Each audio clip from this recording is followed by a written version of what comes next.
Hello, everybody. Welcome to another classroom environment. But this is a radio show, so put down your pencils, unless you're taking notes. The real deals are back. Overall, it's the fabulous Fast Five. That tonight's topic is the main one. We'll get to in just a minute, because if you haven't read the poster yet, we'll just kind of leave you hanging there for a little bit until past the prayers. That's right where they want to be. Yeah.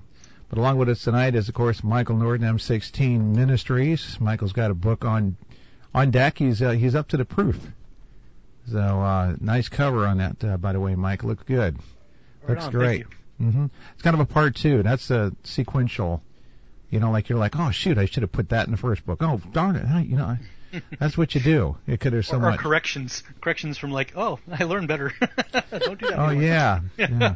Like the fiery face that I was talking about, that was in the first book. Definitely in the second book, I'm going to mention it as potentially a purgatory spirit, also, not just a hellbound spirit like Doom 3 portrayed. And of course, we have Deb Johnson. Hold the applause. Be nice. You've been picking on her enough. All right, I gotta give it up to it. Deb Johnson, thank you. With her words of wisdom and her input's always welcome on the show, and her experience, an unwilling participant in a major haunt / possession, and her opinions are always valuable. Not just that, she's a great person. She's a great person, a good friend of ours. So welcome back, Deb, and thank you very much for being with us tonight. And last but not least, of course, is Christopher Samson, 7-year seminarian, and he is a licensed Missouri, right? Missouri licensed? No, he's a North Pole licensed. No. Sometimes people actually have a license to practice in the United States in general instead of just Missouri. I just wanted to see, but I didn't want to get that wrong. Are you there, Chris? Oh, did we lose Chris? Oh, great. How'd that happen? That's nice. You give him this nice intro, and then you start introducing him. Chris. It's in here, dial him back. Well, can you believe that happened, Deb? That means you get to hear that. Nothing ever. We never have any problems here, do we, Michael Norton? Sure don't. No, I mean, things are always running smoothly, and we're always having a lovely day in the neighborhood, right? Oh, Lord, speaking. I have been drinking. Yeah. Okay, we're going to do this. We're calling to see if Mr. we cannot. Samson Chris is home. We cannot be Fast five with is just our next winner a funny of 4. Dialing for deals. 4 doesn't equal I'm 5. back. There he is. There we are, Mr. Samson.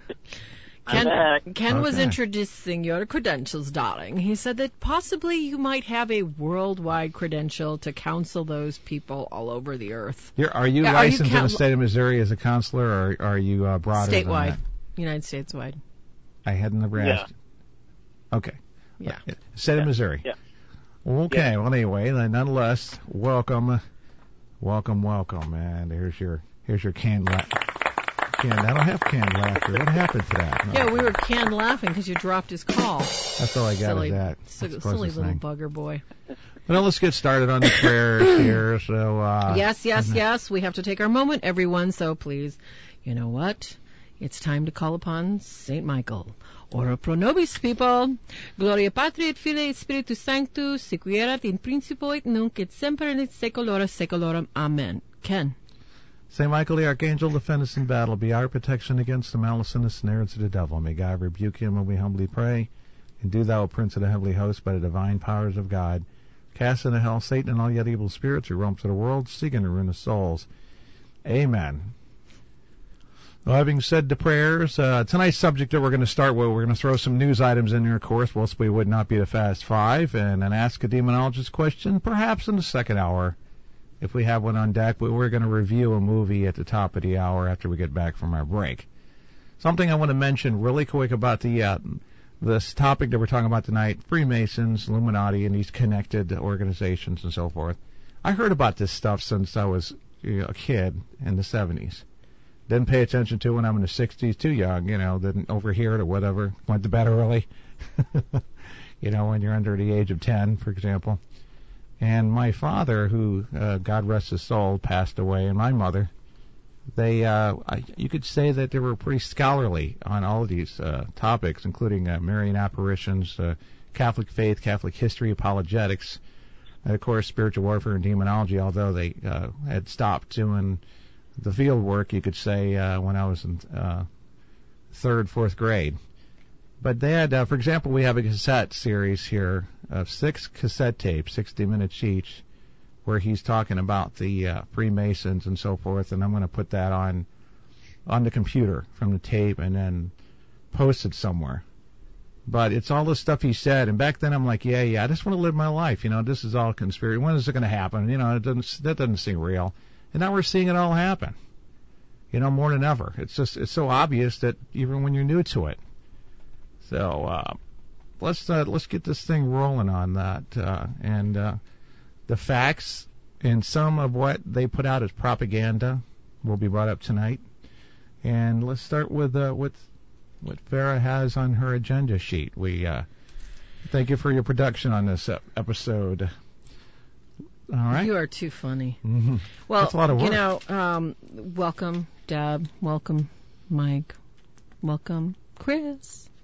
So glad you all could join us tonight. Without you, basically we would definitely be sticks in the mud. We welcome your experience and your love of God and dedication. And tonight, as we let you know, we're going to take a walk back in time and help people understand one of the, I have to say it is definitely one of the most well-known secret organizations, so for being secret, they're pretty well-known. And we're going to take a walk back in time and let people know a lot more than they probably ever wanted to know about Freemasons, connection with Illuminati, connection with geometria and the Kabbalah. These kind of things are very enticing to people who really are feeling left out. They're feeling misappropriated. They're feeling, unappreciated. These sort of societies draw people in with, promises of position and fellowship, and there's so many other reasons that people, people get into these groups. And tonight, I really think that we need to take a practical look as well as an honest look from our faith. So starting with our practicality, we want to look at the Freemasons. Who were they? How did they begin? And I know that we all have ideas and have heard stories about some of the legends about Freemasonry. And I would love to go around the table and hear, what everybody's recall the first thing they heard about Freemasonry and what somebody told them it was or it wasn't. Good one. Yeah. So, Deb, you want to start with you? Because I know there's a lot of Freemasonry going on in the East Coast, girl. Well, the only thing I know about them is that they're a very secret society, and they hold elaborate secret ceremonies. When did you first hear about them? Were you a girl or were you in college? Because I know you went to college. And I guess it was about 10 years ago. But I never paid it any much attention. Yeah. You know what I'm saying? Mm-hmm. I never gave it any thought. So you never knew any Freemasons? You never knew a man or anybody involved in any of the other Freemason groups? No. Wow, that's great. No. Oh, wait, I take it back. I have to stop and think. The woman that I took care of a year ago. Really? Her husband was in, and so was all his 3 sons. Really? Did she talk about it with you at all? No, she didn't, but the husband would. We have to do this and that. We're having a big elaborate gathering tonight. The son was being sworn in like the headmaster, and that was a big deal. She didn't talk about it because the fact she had Alzheimer's. Oh, that's right, I remember. Her husband was always excited about it. Okay. And his sons. Hey, Deb, what about those apparitions that you followed a little bit? That one of the things we were talking about when I first met you, something that Lorraine and you used to get together on too. Did you hear anything about these Illuminati / Freemason / well, not Skull and Bones, that was lesser known. And in one of those, or you just kind of like let it go in one ear out the other, like I did, you know? That's what I did, Ken. I let it go in one ear and out the other because I had bigger fish to fry. Yeah, that's for sure. Mm-hmm. You know? So, well, I heard that they hold secret ceremonies, and you don't have to be Christian Really? to join.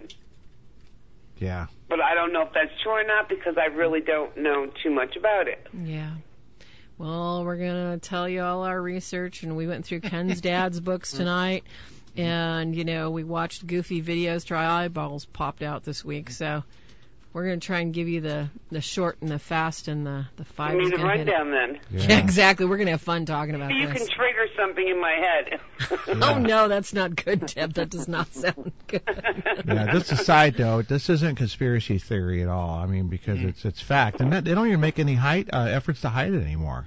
Well, if it is conspiracy, what we're going to do is we're going to highlight it that it is rumored to be or it is speculated to be so that you guys can differentiate from, you know, some research fact that we have at least two witnesses that witnessed and testified to as opposed to this is speculated so that you guys know the difference. Okay, Chris, Michael, one of you guys want to jump in and tell us about when your first exposure was to knowledge of the Freemasons and what you found out? I think. Good. Oh, okay. Yeah, I think you know, I grew up in a small town, and I knew there was a Freemason lodge in town, and you know, as a teenager, you kind of, you know, the kids, his parents were, you know, fathers were in on it, were, you know, oh yeah, you know, my dad goes to these meetings, and you know, they seemed, you know, they wore these special clothes, and they all dressed up, and you know, everyone talks so highly about them, you know. Did the families ever get to go, Chris? Did the families ever go, hey, Chris, you know, we're having like this big barbecue where my dad meets. You want to come? Did they have anything like that? Not at the formal meetings, but they would have maybe like a family barbecue away from the formal setting, away from the lodge. Good point. Yeah, and I knew that, you know, you had to be a member in order to, you know, kind of be in. But, you know, as a young man, it was kind of intriguing. I thought, you know, what are they about? But the more, you know, when I entered seminary, and of course we talked about it, you know, in the Catholic, you know, the church's stance towards it, and oh yeah, we're going to get into that later. Right, Definitely. and you know, the main thing that, you know, I just started learning was, you know, all their symbols and everything, is that they're trying to convey this secret knowledge that's been supposedly suppressed for millennia by the enemies of the truth. And most notably, it turns out from reading all the different writings by them, they really point towards the Roman Church as the main culprit behind suppressing this truth. So, yeah. Oh yeah, there's some really goofy stuff about that, about UFOs and the Roman Church, and it's like, oh yeah, then why did Pope Clement? You know, when it was 300 years ago, you know, you're still forbidden to be a Freemason and be a Catholic at the same time. No, Pope Francis did not say that you can be both. He just didn't make an official statement such as his predecessors, John Paul II and Pope Benedict had said. Well, let's go they reiterated it. Let Mike talk. So let's move on to if anything else to add, but real quick, I don't want to pass on too quick because your first encounter with the belief of this stuff is, it's not just that you heard it and you're like, yeah, whatever. I got some crazy stories if you want those. It's crazy. Okay. I was blind and dumb to Freemasonry because I always thought, you know, I was raised that George Washington and all these guys are Freemasons. So there's really nothing wrong with it because our founding fathers were involved with it. Yep. Yeah. And it wasn't until I was in my late 40s when I was doing my street ministry that the Holy Spirit put me through this thing when He's trained me on demons and spirits that when I was doing street ministry at night in San Francisco, the demons under the power of the Holy Spirit had to succumb and identify themselves to me. Oh, boy. And so these people walk up to me and saying the weirdest things. I didn't know what the heck was going on at first. I figured out backwards. How old one guy were you? walks up and he goes, huh? How old were you? I was 47 when this was going on. This Oh, is so probably that's back the in first time 2008. you found out about Masonry? Yeah, I was blind and dumb to it. Wow. Like I said, I always thought it was because all our founding fathers were in it. It was some sort of organization that was, good and beneficial. She had people in church who were involved in it, right? It looked good. Wow. That is So I true. started having these people with spirits come identify themselves. One guy came up and said his dad was a 33rd Order Freemason, and it was just a spirit that did it. The guy turned around and walked off into the darkness. I was like, what the heck is that about? And about a year after that, I was hosting a class on teaching about deliverance ministry. Yeah. And somebody asked me about how dangerous can oaths be. And I go, well, let me tell you about the Freemasons. There's a dangerous oath you can make, putting your hand on a Bible and swearing your hand over God to an organization is demonic. And right when I said that, one of the ladies in the class starts manifesting. Wow. And she starts talking to me about why you Christians always after us. It was in the plural. Right, okay, we got a demon, here it comes. And people look at me freaked out because her voice changed. And I said, well, who are you? And she goes, I'm the daughter of the Eastern Star. And I go, go down. And she went down right away, forced to go down. She came back up, looking around, class going, what the heck was that? And I was thinking, what the heck is the daughter of the Eastern Star? Go home, look it up, do my research. Oh, my God, it's the women's version of Freemasonry. Yeah. Yes. But like you said, it's a rabbit trail. You can't find any conspiracy stuff on this. It goes sideways. You only see what you see from the evidence of the curse side of it. That's a benefit of That's a good living point. through a lot of history and experiences that me and my wife had also, is that we come to discover captions in the Bible, like we said, about the 7 times 7. First-hand experience, like, hey, wait a minute, that's in the Bible. That just happened, things like that. But that's interesting, to say the least. Well, let's move on to the next part of the segment. Now we had the intro. You didn't answer the question. When did you first find out about Masons? Oh, do you guys care what I have to say? I forgot. Yeah, I'm the host. Okay, time for the real deals to sound off. Yeah, like I said something in the very beginning. Some days I do have to attach his brains under the little beanie he wears, guys. It's okay. He's with us, I promise. All right. Be nice. Why? Silly boy. Okay, so yeah, I kind of gave a little backstory on it because I was mentioning my father that, in the 70s. How old were you when you found out about it? Were you, 10, 17? How old were you? It was like 74, I guess, like maybe 12, 13. Their book, None Dare Call It a Conspiracy, was around the house when it was new. If you know that book, I think it was written by Dr. Allen and Gary Allen? No, something like that. I think he was listening to Dr. Crane after he wrote that, before he wrote the book. And then it had the symbols on there, that tied all these organizations and stuff together. So that was one, because I asked questions about it, like about, demons and angels and stuff. That was kind of part of the dialogue too, and asking, and they didn't hold back.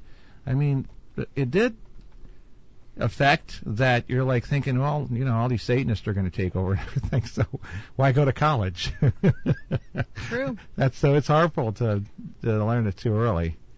I don't think they thought about it. I think a lot of people thought that even Y2K was going to be something that was so much later than these other prophecies and ideas, that they thought the stock market was going to crash. I remember seeing a book called How to Prepare for the Coming Crash that was out in the 70s or early 80s.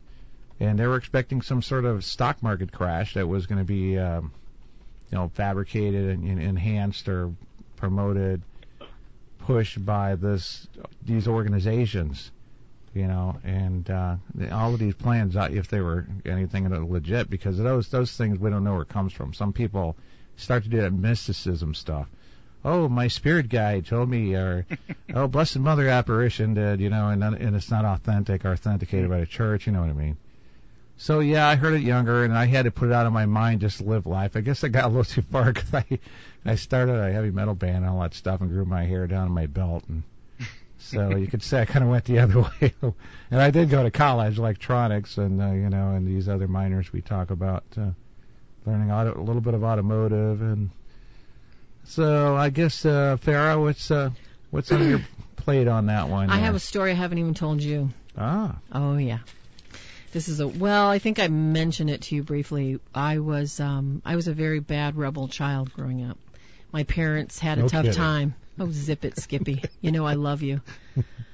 They, I feel sorry for them, and I pray for them to have patience with me as I continue to struggle. Well, my mother is an artist, and as an artist, you know how artists are. They're looking at colors, and they're picking out paintbrushes. They're not thinking, oh, well, So she hid from Girl Scouts, hid in the bathroom, climbed up trees and ate brownies and waited for me to pick her up. And when I gave her violin lessons, she hid in the bathroom and climbed on the toilet so nobody could find her. But she ate the snacks and came home and pretended she knew how to play violin. And then, I took her to ballet, and she got the kids jumping out the window and running around screaming cowboys and Indians around the building. Maybe, just maybe, Rainbow Girls is for her. Oh, yeah. She had no clue. She's like, I got to get this girl into something. And I don't think she had any idea that it was associated with Masons. I lasted there almost 3 months. The Rainbow Girls, in case nobody is aware, is a lower level initiated rite of Freemasonry. And the Rainbow Girls are like the opposite of the Demonology boys. It's kind of like the Girl Scouts of the Masons. They have very, very similar rituals to the adults as far as initiation goes. My mother, and it was really strange because the guy that told her about Rainbow Girls is this really wealthy guy in the Puget Sound, had a yacht. He wanted to take my mom and us kids on like a worldwide cruise. Mm-hmm. My dad's like, who is this guy? He's old enough to be your father. She's like, oh, he just loves my artwork, honey. I'm like, Mother, you're not that. Please, you're not that. You understand. She was just like thinking, no, this would be fun. So he signed him and a friend of his, because you have to have at least 2 witnesses to sign you into any Masonic group, whether it is, the adult men's club Freemasons, whether it's the Women's Eastern Star, whether it is one of the lower orders. You have to have 2 adults. In other words, it can't be like a kid and an adult. And it has to be somebody who is above. Now, it can't be first, second, third, fourth. They have to be above the 10th degree. So in other words, they have to be attending for more than 5 years to give you a witness. Now, this was a long, long time ago, folks, so things might have changed, but from my understanding, I was told how grave and how serious it was that I was accepted. And for me, all I wanted to do was go eat brownies and run around with my girlfriend who had a horse. I didn't really care what the heck it was. Well, it gets weirder. So I'm accepted. Guess what? I got to wear a dress. Not only a dress, I have to wear a hoop skirt. I'm like, what kind of, weird, daughters of the Civil War kind of weirdness is this? I kid you not. We had to dress appropriately in public. Or in other words, I couldn't wear, jeans to school that were cut and ripped at all. Well, my father wouldn't let me do that anyway, but there's a dress code that they expected all young ladies to adhere to both in and out. They didn't care if I was religious. They didn't care if I was anything as long as I believed in God. Well, I was Catholic. They didn't. Like the Masons. Isn't that funny? They didn't know that. My mother kind of neglected to tell them that we were Catholic. Catholics are not allowed to join the Masons. The Masons actually dissuade you from joining, or they put you through the test, which we'll talk about later. So, but again, in other words, if you're a wishy-washy Catholic, sure, if you don't attend very often, if you don't get the sacraments, sure, come on in, we'll handle you, we'll have fun with you. That's later, folks. My short story goes like this. I got there. I had to wait for probably 2 hours outside this huge wooden door that's like 16, 18 feet high. Why do I say 16, 18 feet high? Because it was written on the wall how each door is measured in cubits according to the rule. I kid you not. There's all these pictures of all these, old guys with white faces and white hair. I mean, this is a big, and for a tiny area that it was in Puget Sound, it was a tiny temple, but my mother's like, oh yeah, this is impressive. You're going to be a Rainbow Girl. I'm like, oh joy. Just give me the food. Let me have fun. And yeah, seriously, when you're a kid, and I was probably, I was like maybe a junior in high school. They bring me in. Well, first of all, you have to knock on the door 3 times. Everything about their ceremonies is done in threes in a mock of the Trinity. And we'll get to that later, too. So I'm knocking on the door 3 times. I had one other girl with me, and we're sitting there going, what if they don't like us? Well, I guess we have to go home. Well, my mother takes her a half hour to get here. What are we going to do? Well, we'll walk down to the candy store. I haven't got any money, do you? Okay, this is the kind of stuff that kids are thinking. We have no clue what we're about to step into. If you've never seen the Stepford Wives, the original one, the black and white, that's what I walked into. You want to talk about staring eyes looking at us like, we were what was it, body snatchers? Body snatchers? You know that look where they got their mouth open going like, you? We walk in there. Otherwise, no perfect possession. The entire room is laid out in a pentagram. Oh, God. I'm not kidding you. The 3 points are the headmaster. The gal, I think she was a senior in high school, stood at the front of the room, and all the rooms always face toward the east. Not the west, but toward the east. And then there were 2, I can't remember what they were named, next to her. Like I said, I wasn't there very long. But there was 2 reigning females that were younger females, both seated between 2 pillars on thrones. Now, alongside the wall, there was these beautiful dowager mistresses who were obviously their mothers and grandmothers sitting there knitting and looking and clucking like, we were 2 prize bulls that were about to get plucked. And we were walked, knelt in front of the grand mistress, and then we couldn't even say anything. We couldn't look at anybody in the eyes. We were just told to, just walk, keep our eyes down, and we would, only speak when spoken to. Then they had these girls seated. I believe there was 7, another mock, all in the form of a rainbow. Every single one of these gals held a specific office, and that is the way it is in each level of the Masonic rites that you go into. There are offices, and each office is more money. So what I'm telling you all is that my mother had a sponsor that paid for me to go there. I don't know if it was $100, it was $200, but I was sponsored in there. In other words, if you're poor, you don't have to worry. They don't want you. Okay? I get there. I have to leave. They don't even want to talk to us.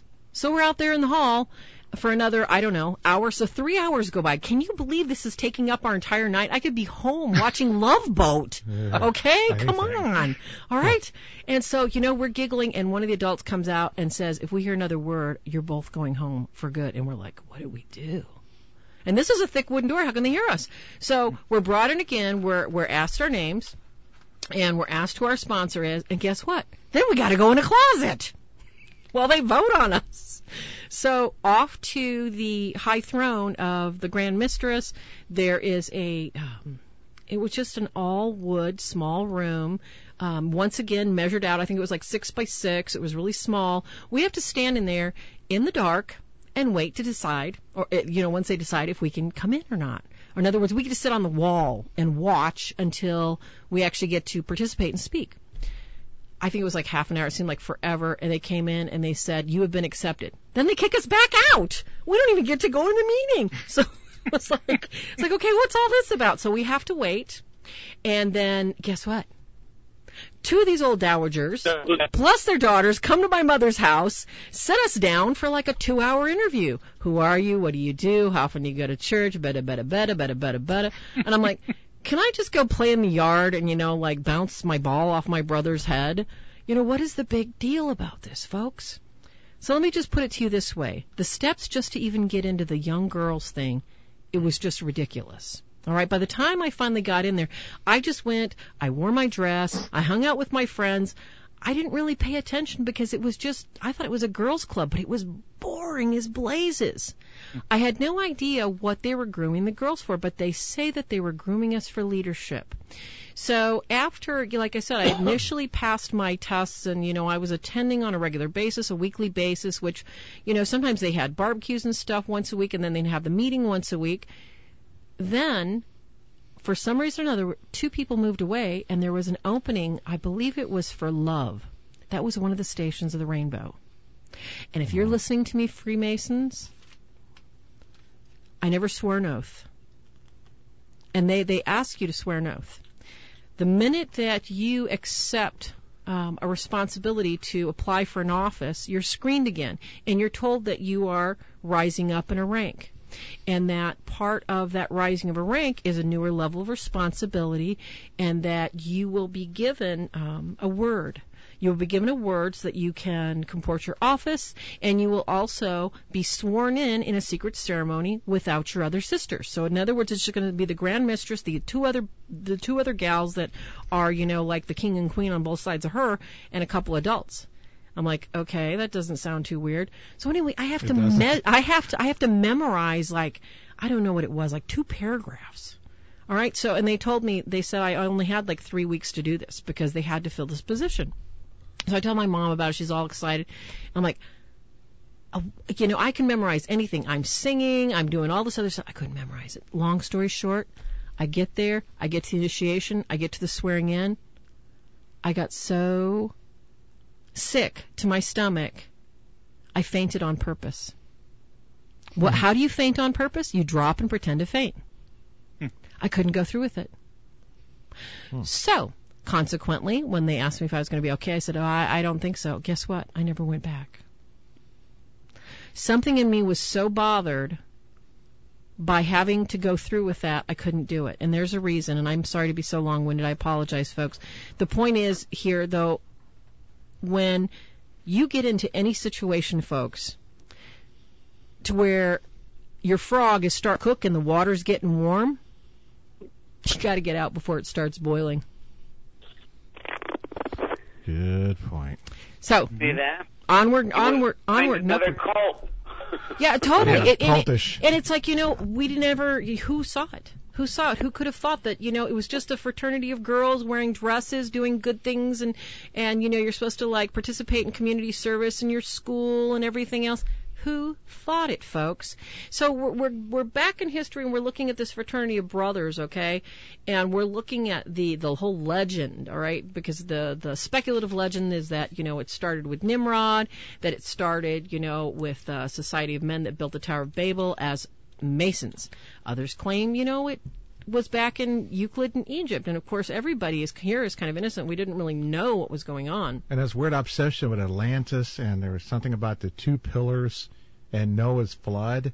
It's like they can't make up their mind. And no. Let's see, what was the other one? Oh, yes, of course, the famous one we mentioned last week or whatever it was about Solomon, and that they believe they came from the order of builders or whatever. The well, what Solomon's it was, temple. the evidence, you guys, that points to that. Remember, we looked it up, and basically, the Knights Templar were supposedly the Knights of Solomon, the Knights of the Temple of Solomon, and they were the poor fellow Christian soldiers.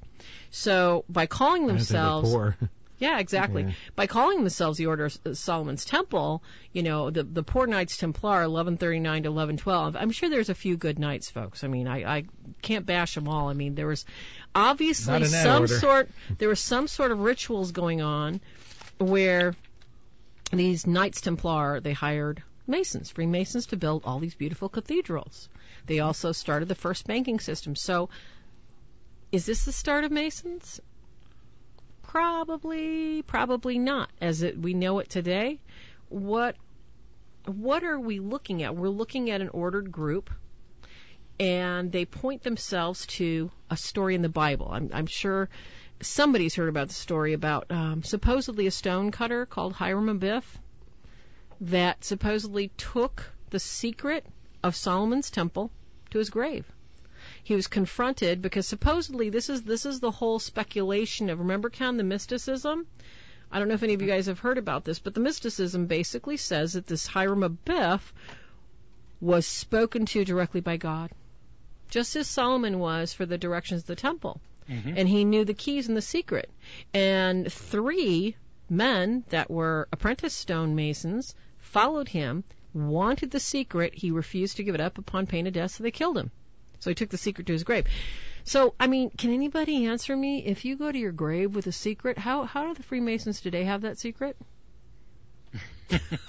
I mean, that's the basis for your fraternity. Mm-hmm. Where's the the common sense saying that, you have a fraternity. Has anybody here ever belonged to like one of these groups or fraternities where they have initiation rites? Anybody? There's no count Nobody? I didn't. Nope. That's good, I guess. I mean, that's really good because initiation rites are. They got so many branches too. You don't know if you're getting into some ground floor that could lead to the same exact thing under a different name. Because we mentioned about Skull and Bones, and you said it was the Rainbow Girls. Is that the name of it? Yeah, that's what's the name of the Rainbow Girls. Yeah, that's their propaganda thing. They have a public image, just like Satanism did when Anton LaVey came out and came up with a not too user friendly, but more public swayed opinions. A lighter version of Satanism, but that was their public portrayal of it. Even though it still had, naked woman laying across an altar and all that stuff, still, they didn't act like they sacrificed humans or anything, which they still do. Actually, they did. Really? That's how good their marketing was. That's true. And LaVey's that's true. Bible, a satanic Bible? Yeah. I worked with one of the women that was a high priestess. She was like 79. Okay. Really? She didn't want to die with dissociation, Yeah. and man, she just divulged. She was so carved up and divided. A lot of that stuff came out. Oh my God. Yeah, I think that's where their stories change. And we hear that they change the story according to what religion you are. They'll make it lean more Christian, and they'll put the Bible. If they're in a dominant Christian area, they'll put the Bible at the center of the table, and the two other religions that make up the group and the potential members, and then they'll tell the story leaning more toward the past before Hiram is his name, right, Farah? Yes. He's better with names than I am. They'll tell you that story based on if you're Christian or whatever. Before that, it'll change.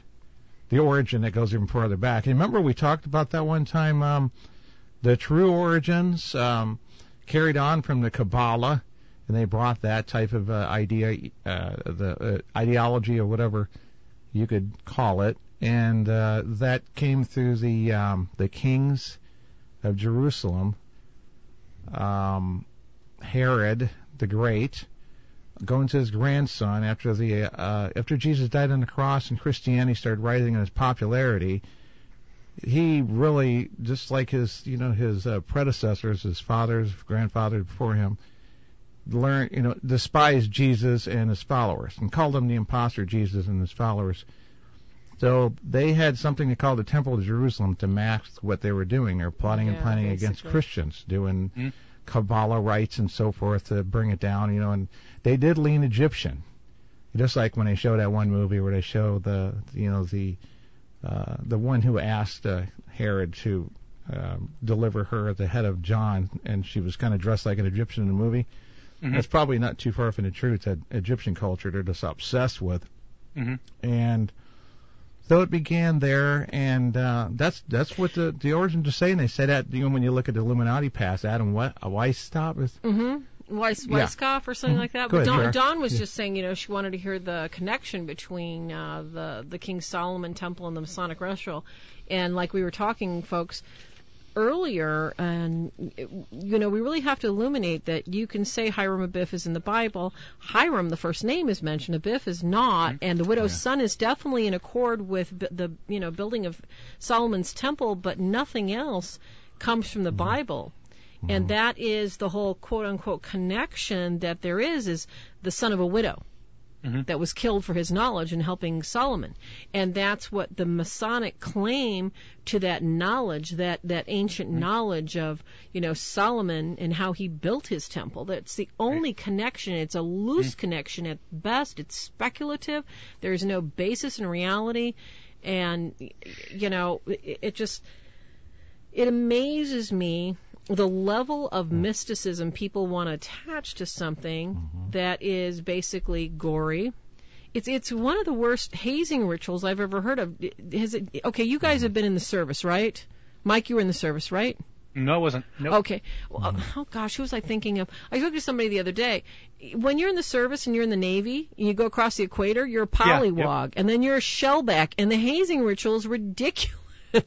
I mean, they make you do all kinds of strange things that I can't say in mixed company, on deck, with garbage and, and hoses and stuff like that. They flog you and blindfold you and they tease the heck out of you. This is even worse. Has anybody heard about the hazing ritual that they do? Has anybody heard about this? And the Freemasons? The Freemasons do? Have you guys heard about that? Chris? Oh, enlighten us. Yeah. Well, keep it short because we don't want to promote Freemasonry. Is this death and burial one yet or no? Yeah. Well, actually, yeah, it's the one about the burial and the resurrection. It's all resurrection. about all about who they are. Right. In a nutshell, when the Freemasons originally, somebody was talking in the chat room, you guys, how the group as a whole tells you they're there to illuminate you. They believe in morality. Yeah, right, morality. They believe in morality. And they advertise themselves, they don't advertise themselves at all, but they tell other men that they are a group that wants to do things in the world. And this is the basis for their secret, is you are being led into an exclusive group to become enlightened. What do you need to be enlightened for? They mean knowledge, by the way. Exactly. Mm-hmm. Because they insist that once you know yourself, you will be set free from the shackles that contain you, and you'll be able to pursue anything you'd like to pursue. That is it.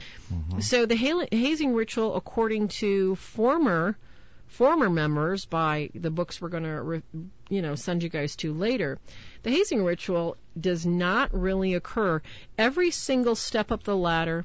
Like I was telling you with the Rainbow Girls, with love and all the other colors of the rainbow, you get a secret word. So from step 1 to 33, when you go in and they blindfold you and they do your ritual, you say your, whatever it is, 3-4 pages of vows, you make an oath. The application to become a Freemason, the first line says, I, blankety blank, whatever name is, Boy George Bissonette, here do by duly swear to the worshipful master that I will be obedient in keeping with all the laws, the creeds, beliefs, and secrets within the lodge, stay in the lodge, under pain of death. First page.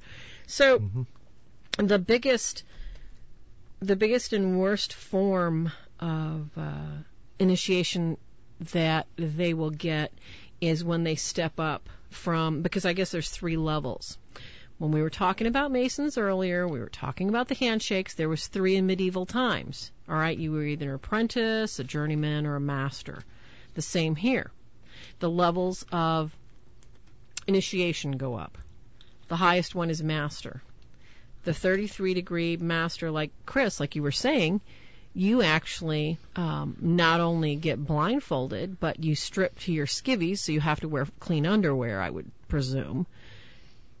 And you are led in by a rope, blindfolded, and poked with a sharp sword. Yes. It gets better. You are asked a series of questions. You are told not to have any fear. And, of course, there's all these guys around you laughing and joking. And I have no idea because I've never actually seen a ritual. I've only, heard about it and read a couple things. The ritual basically is a mock death. You are basically with a group of men that are repeating Hiram Abiff's supposed death. That's what they say. That's what they say. And that is their clue to other people in any public room who will defend the widow's son. Who will defend the widow's son? That's it. And that is, I think, one of the few things they're allowed to say, because basically they're going to be struck over the head with some sort of, rubber mallet. They're going to be poked in the side with a knife. And then they're going to play dead. They're going to be carried out. And then all the Masonic Lodge is going to clap, and that's your resurrection, because you are resurrected into a new, illuminated life as a Master Mason. Yeah, and there's some strange thing, I don't mean to crack a joke, but resurrected rhymes with what? You'll find that they're kind of a sex cult, too. That they're obsessed with the male member, for example. And that a lot of the symbolism and so forth they do actually has to do with sex, including the apron, which veils the member. And that's not really initially up front. But when you start to see it, and you see their old symbolisms and icons and, carvings, and some of the older Masonic lodges and so forth, you're like, oh, because you don't take a closer look, just like, oh, well, whatever, it's too high up, and someone shows you it's zoomed up. No surprise there.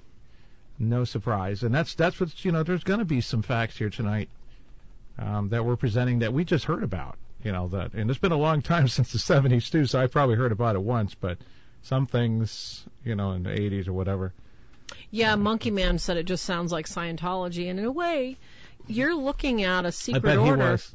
You're looking at a secret order that wants to remain, certain parts of it want to remain secret. Mm-hmm. For the most part, they present themselves as just, we're a boys club. Mm-hmm. We're the Boy Scouts. Well, exactly.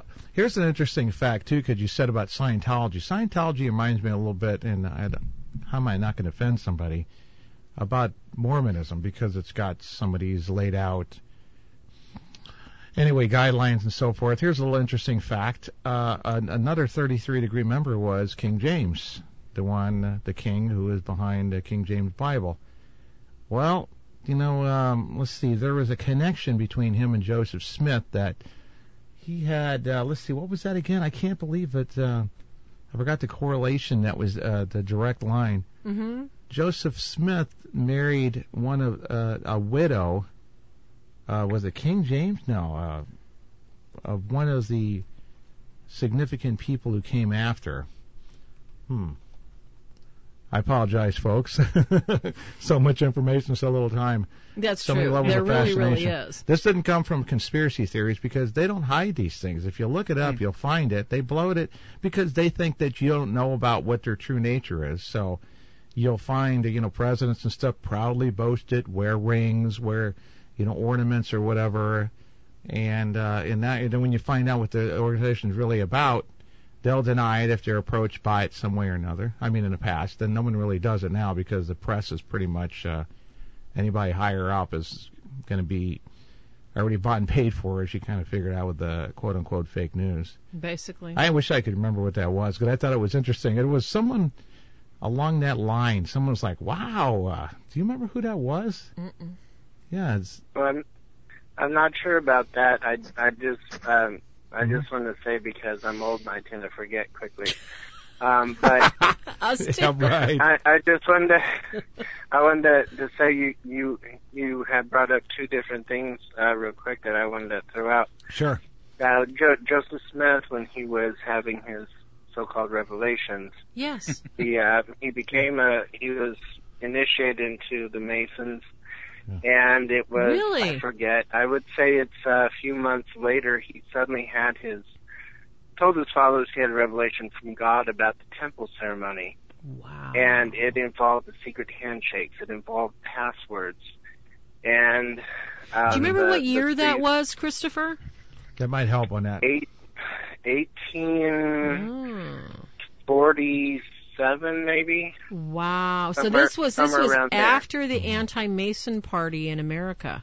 Mm-hmm. So this was back in a time, it was around 1840s then. This would have been about the time lumbering was just getting going. So yeah, then he would have been perfectly fine to join the Masons, and then all of a sudden he's got the Wild West. He can build whatever future the devil tells him to. Right, and in fact, the last words he yelled before he was shot and jumped out the window and was killed was, "Who would save the widow's son?" That's and it. That's the phrase. That's the phrase. Yeah. Right, and he was hoping to be saved by fellow Masons, but you don't find that even on the official LDS story. Wow. That part is left out. And the second thing that I was thinking, something Farah said about the handshakes. Yes.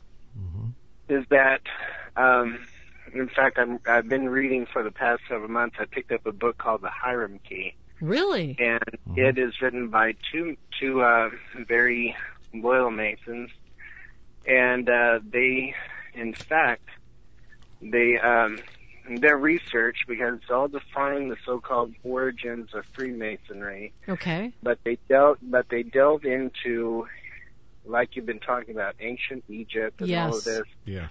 But they claim that the truest followers of what became the Christians were actually Gnostics, and that they were all a part of this movement called the Nazarene movement, started by John the Baptist.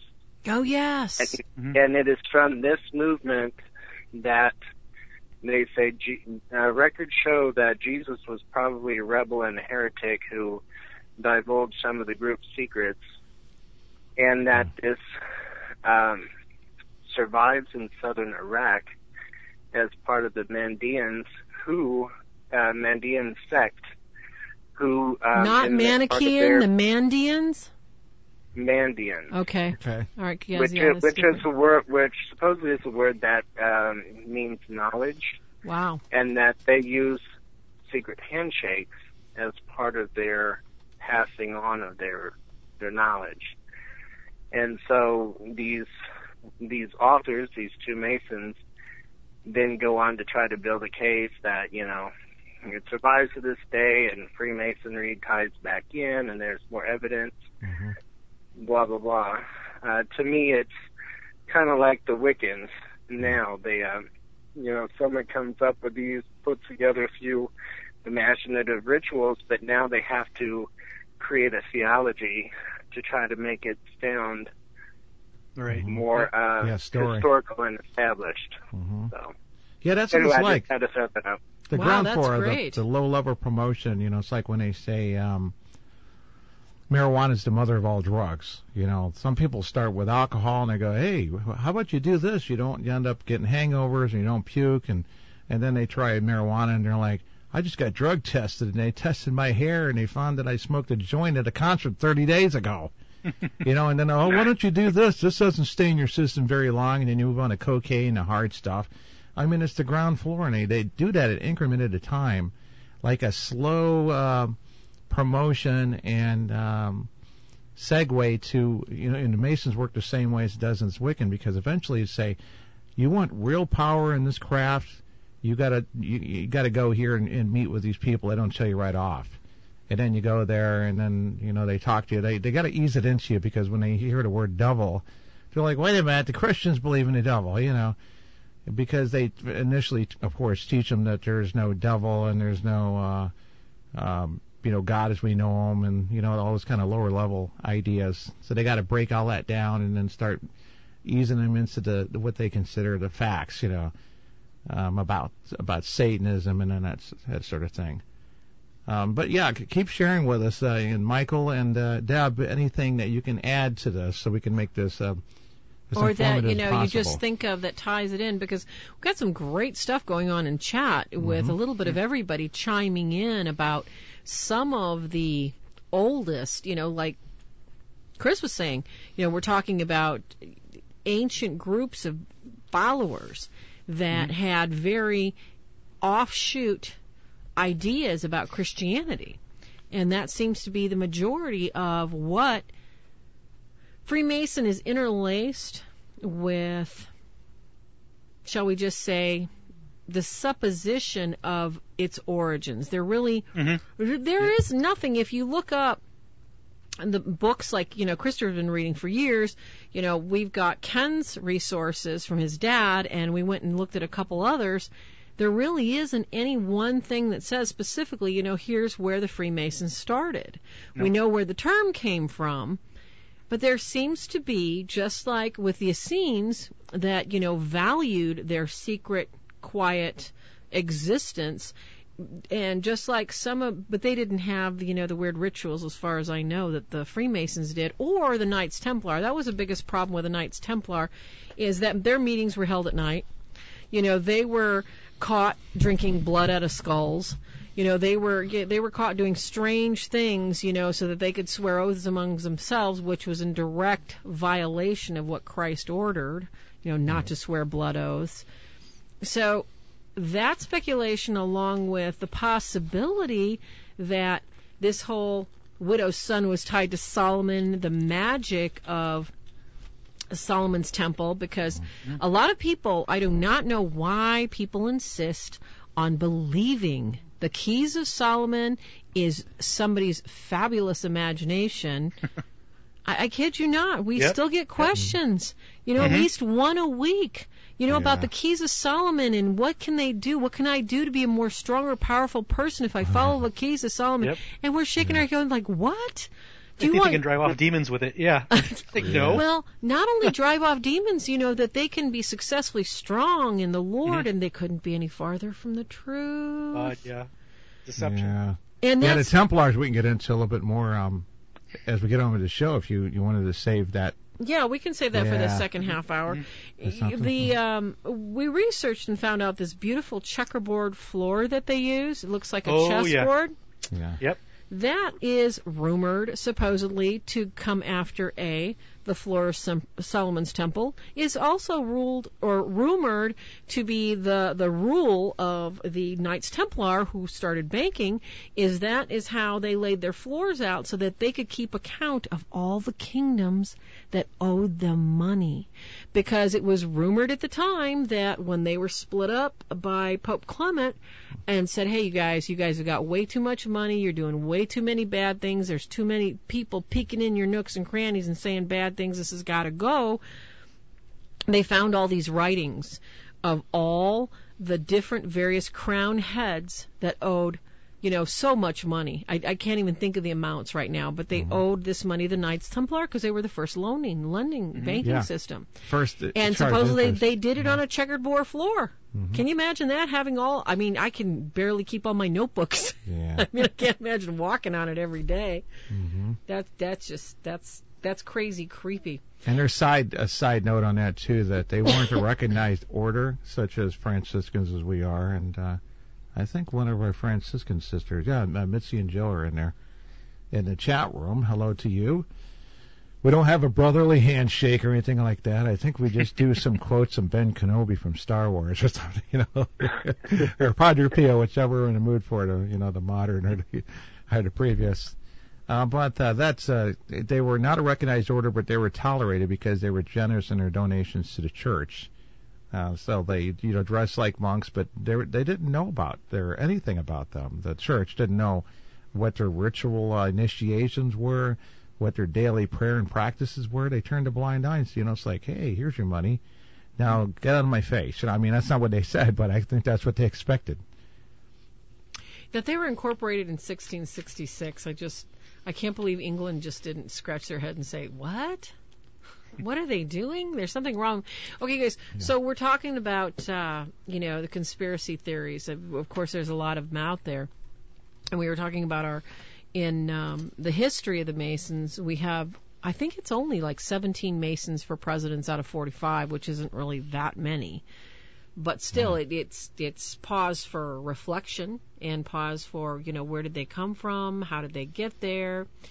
There's also rumors, I'm not sure if anybody's familiar with this, and I'm sure, Deb Johnson, I'm going to jog your little brain cell here, not that you're that old, that most of the signers of the Declaration of Independence, this was a plan for Masonic takeover of the New World. Mm-hmm. That's some of the rumors. Has anybody else heard anything like that? No, that's pretty much why I was raised up back east in Virginia. My father was in the Really? Marine Corps. That's why I thought, like the whole time, like the Freemasons can't be bad guys because they're all signers. It was right in your face, open with that. You go to Mount Vernon. Yeah. Oh yeah, he was a Freemason. You go all these little historic places. Ben Franklin, yeah, he was a Freemason. Nice Thomas guy, nice guy. Yeah, and they ride those little bicycles, in the circus. They just threw it right out in the open. They didn't try to George, hide you it, didn't have right? a bicycle. So that's why I was so like, what's going on in Freemasonry now? And that was like, I was deceived for decades on this stupid thing. I think that's the whole idea too. That Bill Gates donates these computers to schools and all that stuff, and it's not really. He's not going to get an incentive such as a tax break, like he's doing out of the goodness of their heart. But you'll always see some sort of charity front that's supposed to default to right away. Any organization that has an ulterior motive, what they do behind the scenes is different than what they do on a public level. But I think that we should, we're at the top of the hour, so let's stay on tune and on time, and we'll go ahead and take our break. We got to do that movie review too. And we'll get movie review too. Our movie review, and we'll keep it short so we can get back to the topic at hand. A little bit more on the Templars, some interesting facts folks. I noticed they slip over. Go get your cheese, pet your dog, water your lawn. Oh, no. Just Come back. Come back, come back. Ken and Farah. Christopher. Michael. Deb. Thank you all for joining us. We've got another hour of Demonology Today radio, so be there.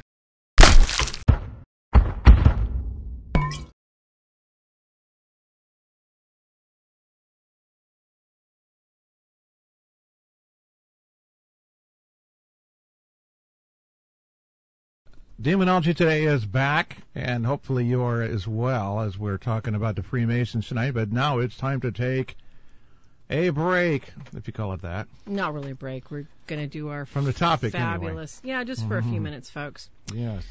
Movie review.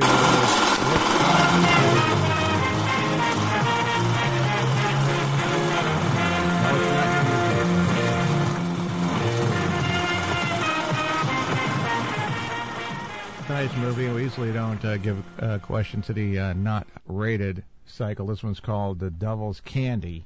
Yes. You want to bring us in on that one there, Miss Farah? Yes. The Devil's Candy, folks.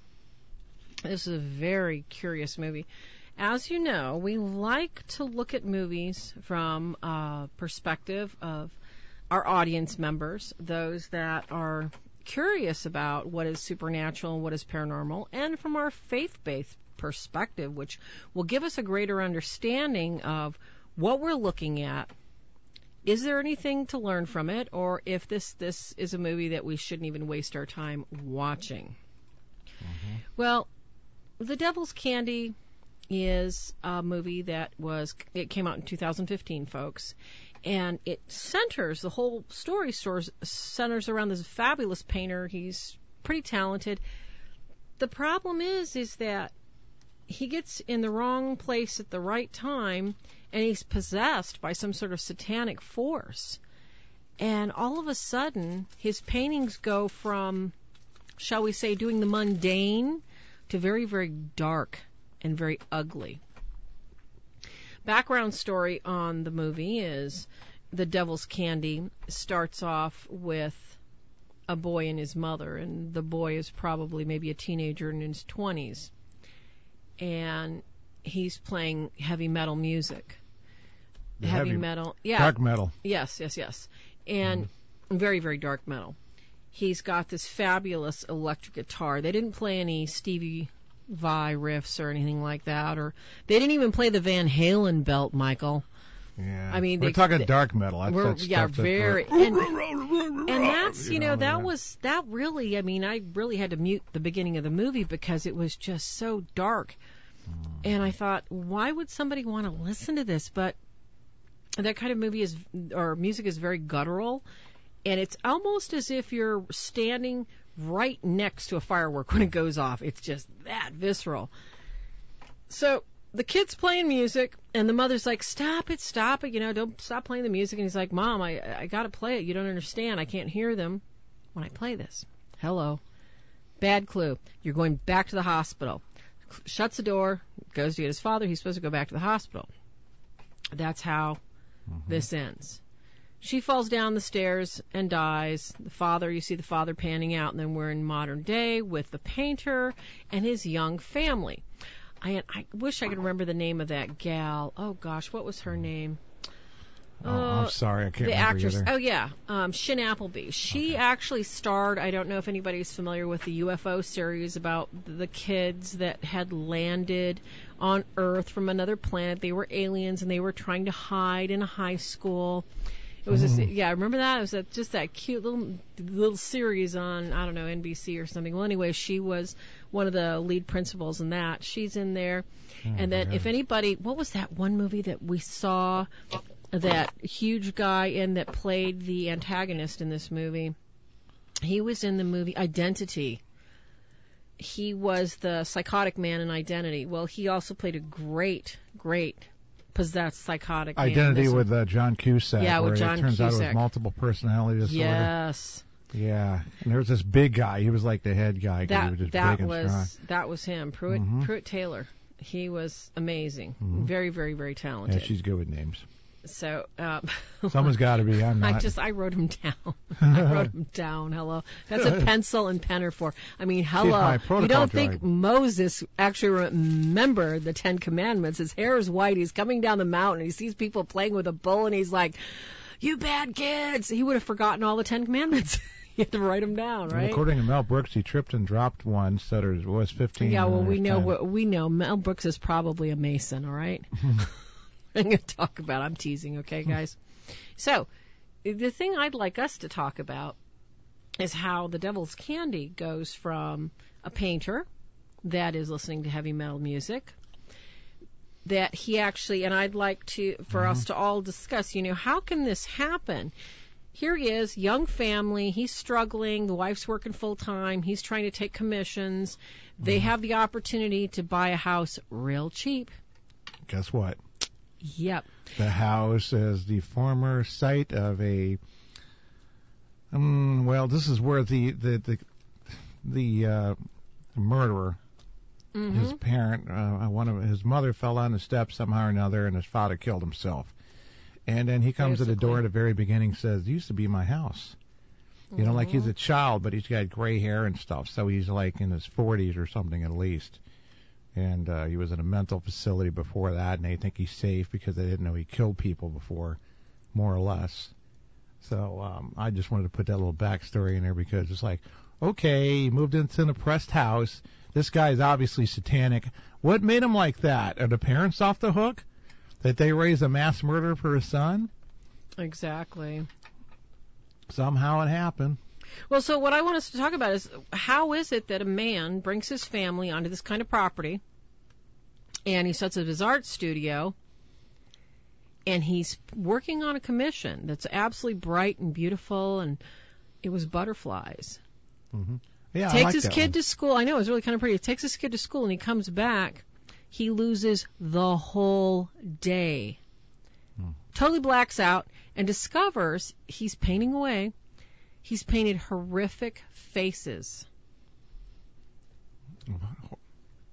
Horror stories that are in the. What are you did? Oh, good. So. The heck?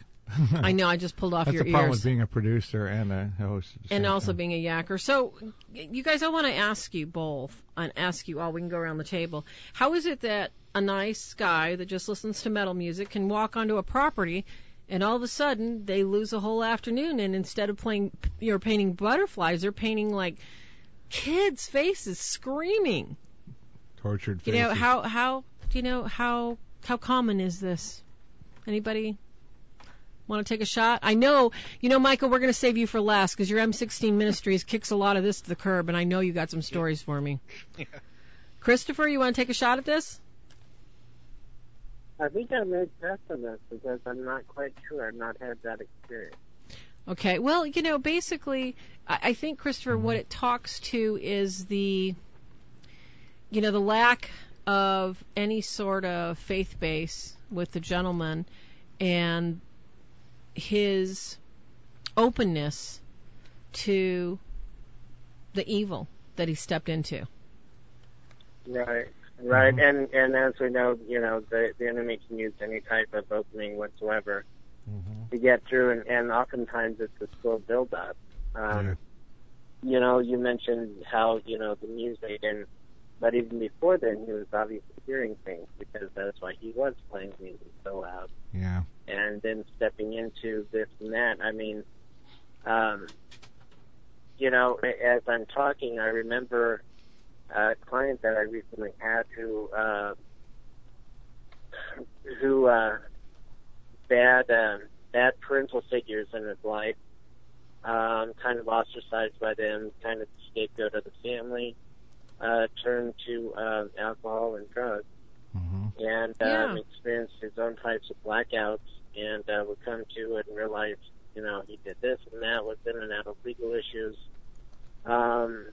And in talking with me, I kind of, even though officially we're not supposed to talk about God, we're supposed to kind of generalize it as the higher power and things like that. Introduced him to prayer and even gave him a crucifix necklace, and he started, kind coming out of that, started getting help, and then as he was getting help, his dad, who is PTSD from Vietnam, was suddenly, as he was getting better, his dad suddenly started going downhill and acting out, and as the client then started praying, his dad would look over and say, in this weird voice, "You don't think he's really listening, do you?" Wow. And I'm still here. So I just use that because to me, it reminds me of what you're describing in the movie here, this slow build-up, and suddenly he's turning to these other things, and lo and behold, he's got the blackouts and trying to get better, and then it kind of takes another turn. So. Mm-hmm. Yeah, it's still oppression, and in this case, that you move into a place that's oppressed, and you're just adding to the potential that if you already have a weakened spirit, and listening to that really dark stuff does weaken the spirit, just like a bad diet of food will weaken your immune system and, make your stomach more vulnerable to, different things like ulcers, urinary tract infections, and so forth. And Michael Norton, we'll take some Michael Nortonism. So, what do you say, Barn? Oh, there we go, Fred. Hey, so, I had kind of a weird experience with this last week. It kind of ties in with the music. It doesn't even have to be hardcore, the heavy metal music like that either. Or death real metal. guttural stuff. They're screaming, or how they scream like that. Yeah. I was listening to on the YouTube. 'Cause I was doing some coding. I was listening to Fleetwood Mac. I was like, okay, well, that's subtle, right? And all of a sudden, Stevie Nicks comes on this one video. This one's dedicated to the Welsh witch. I'm going, what? What? And it was Rhiannon, the song Rhiannon. I started listening to it. I go, oh my me. God. I heard about that one. Oh my God. Oh my gosh. And I turned it off, but it's stuck in my head, the lyrics, the next couple hours. So it doesn't have to be, look at what's Blue Oyster Cult too. They're very subtle, except for their symbol and who they are. Yeah. So music can do stuff to you. You can get messed up by it and just have stuff be open to it just by listening to it. And it's easy for somebody to check out too if they're susceptible to oppression, if they're not strong spiritually and well guarded. Yeah. I think I shared a few times back too. I was working with that one kid where he was having a spirit guide help him go around places. And when I met with him, I told him, I felt your spirit guide's a demon. You need to get rid of him right now. It's about to turn on you. No, it's not. You don't know what you're talking about. You're a Christian. I'm feeling this thing right now. It's ready to turn on you, and this is bad. We should rebuke it and make it go. No, you don't know what you're talking about. You're a Christian. A week later, his spirit guide possessed him, and he went and burned down an apartment building. Came back, sat in his garage, and watched the fire burn down. The police showed up and arrested him. He goes, what are you doing? He goes, well, the neighbors saw you walk over and burn it down. He goes, I didn't. I was sitting here watching it burn. He had no memory, so it was a step in. Memory. Yep. But also called temporary possession. Exactly. So, this stuff happens. Yeah. And that's, like some of these cases like Andrea Yates, who drowned her 4 kids in a bathtub, that one in Texas and all that, and she pleaded temporary insanity of some level. We don't know when that'll kick in, but you have to be spiritually vulnerable to begin with for that to move forward. I guess is there anything else to touch on that after you, Farah? We'll go with you and then see what you... Actually, that pretty much, from what I've seen and experienced, folks, just as Michael was saying, it can be something as subtle as being woken up to the fact that it's in your face and saying, oh, by the way, this is dedicated to, the brotherhood of the lower demons or the witches. A lot of times you have no idea.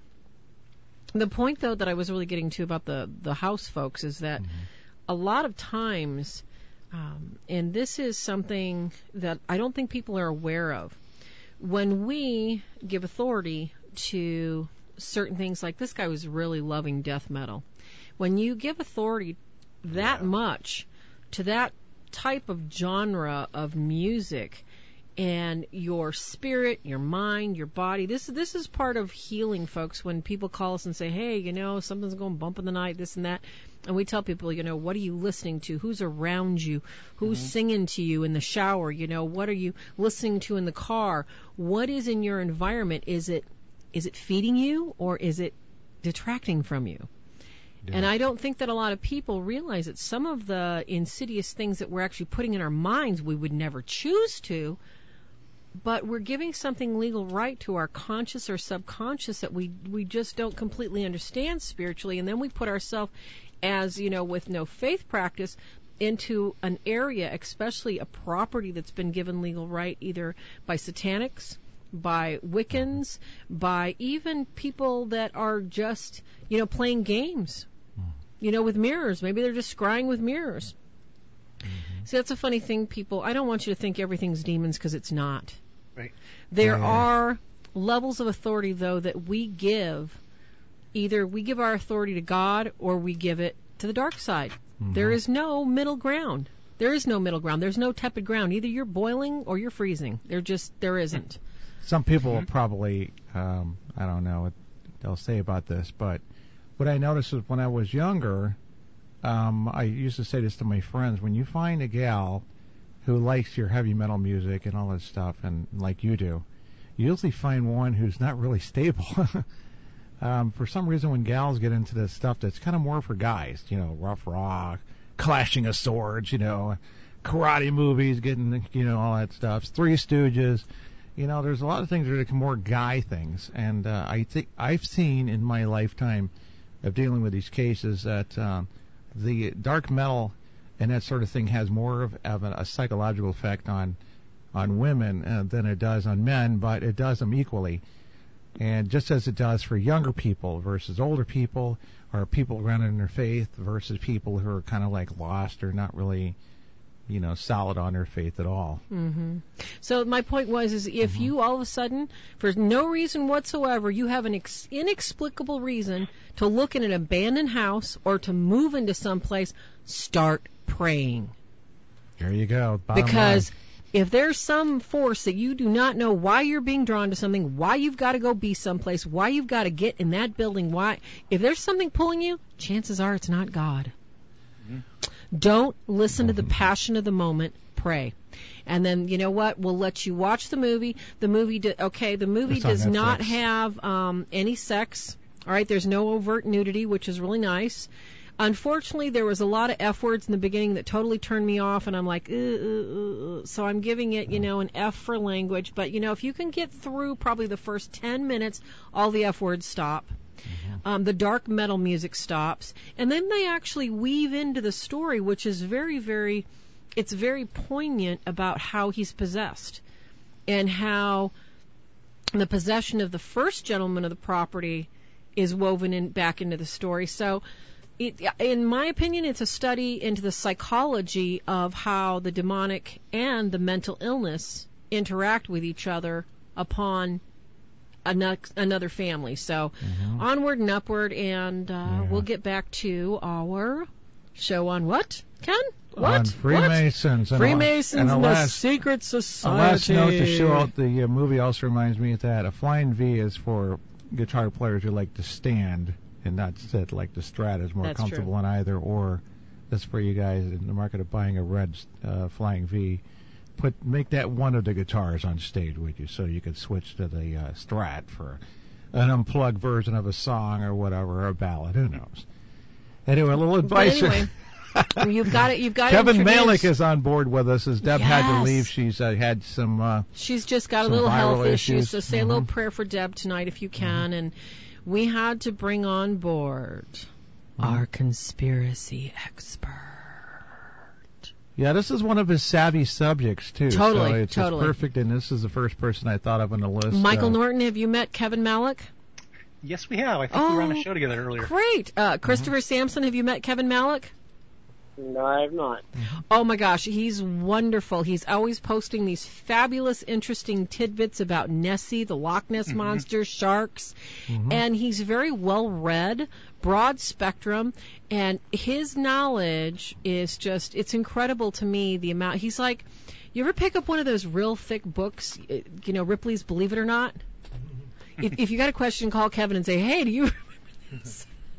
He does. He's just, and he also has a paranormal team, paranormal show, him and his wife, Jennifer Malek.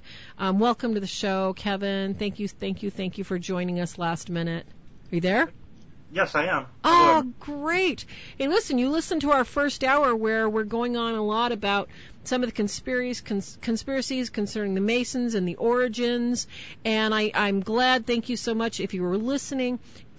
Was there anything that I wasn't quite on topic with? Do you have anything to add about so far? We're at the history about where the beginning of America for the Freemasons, and talking about there was actually an anti-Mason movement just before Mr. Smith started his whole Mormon movement. Did you have anything else that you could add for us that was specific to, the history time period there that I might have missed? Well, I was in and out for the first part of it, so I do apologize. I didn't hear everything. That's quite all right. Jen did. Yeah. There was two things I wanted to say quick. Please. Regarding the butterflies that you were talking about. And, yes. Just really quick, one is that there's a lot of legends in folklore and whatnot, paranormal legends with butterflies. Yes. And there are butterfly cults even, witch cults and stuff. Really? Yes. And the other thing is that, incidentally, when he mentioned, Mike mentioned Stevie Nicks, I don't know if you guys know this, but she is a high satanic priest. You're kidding me. Go online. Sorry, dear, I don't want to tell you. You she doesn't go play the online, music. you look it up. There's I photos don't play music. Robes, and this is something that I was actually turned on to when I was young. Really? Still minister who had come over to our house when I was a kid and shown us some film strips on music and the devil and different things, and so that doesn't surprise me, Mm-hmm. Yeah, I've heard about that some time ago, that Rihanna is the name of like a coven leader witch or whatever they call that, and as the guys, being single until I was 38, we used to comment on the gals that they would dress like Stevie Nicks. It's kind of like the modern witch. The dress and the outfit. I just my wife liked her songs. If she still does, whatever. I don't want to break her heart about that stuff. So and no sticks isn't isn't satanic or anything like that. They just picked a bad name. But hey, thanks for joining us tonight, Kevin. Any comments about this Freemason thing that you really wanted to interject about? You're just a disembodied voice in chat. Like he said, he kind of missed the beginning, and okay. I was going back and forth through the truck, and Jennifer has it on, and oh, great. With Freemason stuff. Is it true what they say that, the Freemason Society is a secret society, and if you disclose their secrets, they can, at their option, kill you, and they will kill you? They're the most dangerous organization on the planet. What makes you say so, Kevin? Well, because they have the most power, and the most money, and the most influence. But what about the Bilderbergs? Yeah, sure. Well, that's part of it. And the Rothschild, because they actually are Masons. You're talking about societies within societies. Okay, so basically it's just like basically what possession. It's a level. Well, basically overall, to explain secret societies in general, it's you're talking about the Mystery Babylon religion and everything that yes. The being the oldest, and all them old practices, from the Anunnaki, and all that are what were all the religions like the Egyptians would take from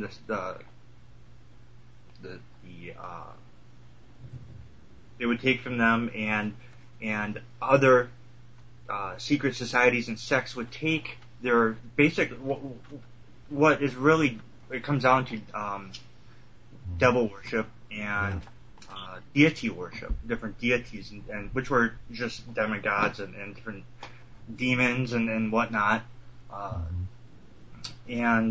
So all the societies today stemmed from those beliefs. You're talking about this is where the original idea of the right to rule comes from, where the the gods from the sky came down, mated with their It kind the sons of God came down with the daughters of men. Exactly. And, they and that's where the whole, if you're into ufology or the conspiracy, the hybrid, the reptilian thing comes from, where they say that the Assyrians that came down,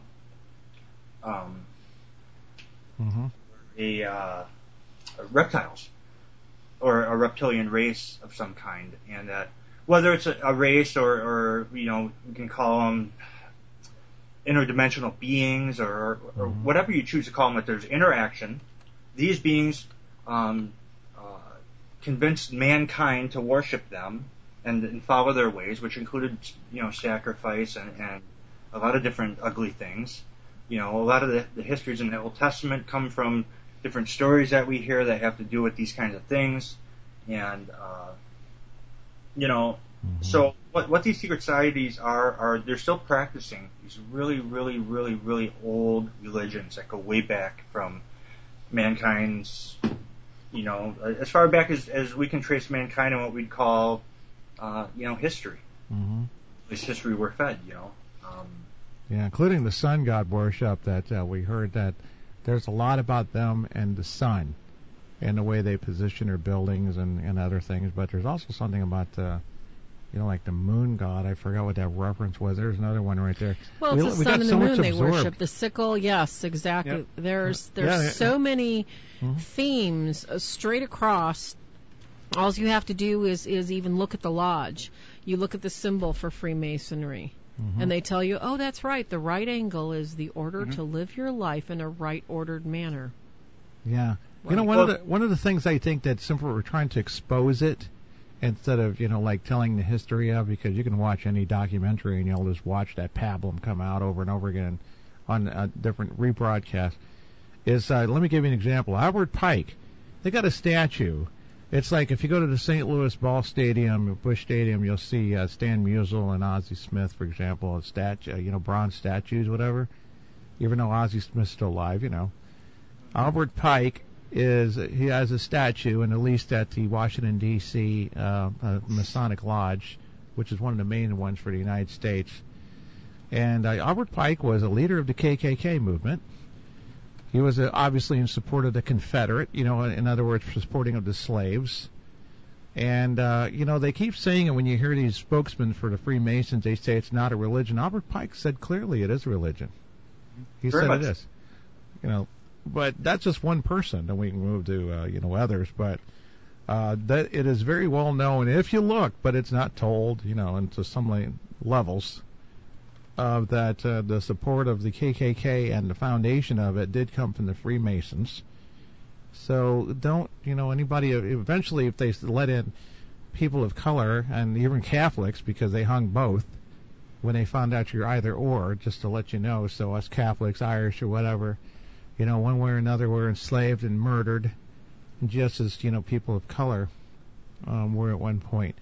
These organizations opposed, anybody who weren't of their statue or color or religion or creed or, whatever it could have been. But the KKK hasn't changed. Do we really expect that you can join some evil organization, the Freemasons, the KKK, and then not go along or go on some idea that, but they're changed, they're reformed. And let's not forget, that's where the Democrat Party comes from also. And they opposed civil rights bills all the way up to Lyndon B. Johnson and Kennedy. Kennedy died, and he was about ready to propose and sign legislation. There's a lot of dark secrets that go with the history as well. Well, on the outer surface, what you got is this, what the propaganda to the mainstream, which is, nonprofit with charity work, and the founding fathers were Freemasons, and it's not a bad thing, and then you got the inside, and just like any what we call nefarious group, whether they're bikers or the mafia or like you said, the KKK or the secret sects, once you get involved with them, it's not so easy to get out, you know. Mm-hmm. And you know, especially, you know, I would think more so with them than anyone else. Yeah. You know? But that's something that, you know, I find in itself even fascinating, is that the interweave of Christian faith. I suspect that Washington may not even been a 33 degree, and they're promoting him to sort of give it a more of a positive image. You know, like making paintings with him with an apron crossing the Delaware. Excuse me? Right. Yep. Why would he put right an there. apron on when they only wear it when they're going to lodge meetings or to ceremonies when they're initiating? Or engaging people in battle. I'm not really sure I buy into that. There is this idea that you have two seals on the back, Franklin Delano Roosevelt. The one on the left, the pyramid, is the Illuminati, the Freemason symbol, and so forth. And there's a lot of history behind that. They say that's the shadow government organization that's behind this one, which has come to light a lot more. That's why sometimes the judges and everybody acts like, what are you doing? That's against the Constitution. Well, it's not against their Constitution because they adopted and written something long ago. We haven't seen much, except we've seen it in action. And on the other side, there's the Eagle. That's the one that we read with the Declaration of Independence. It's under the glass in Washington, D.C., and so there's two of them. So sometimes when you see something that's nutty out there, I bet when it was proposed, it was done at one of these meetings, and they, on the envelopes that they passed everybody, there was a seal with the pyramid on there instead of the Great Seal of the United States with the eagle. I think we should...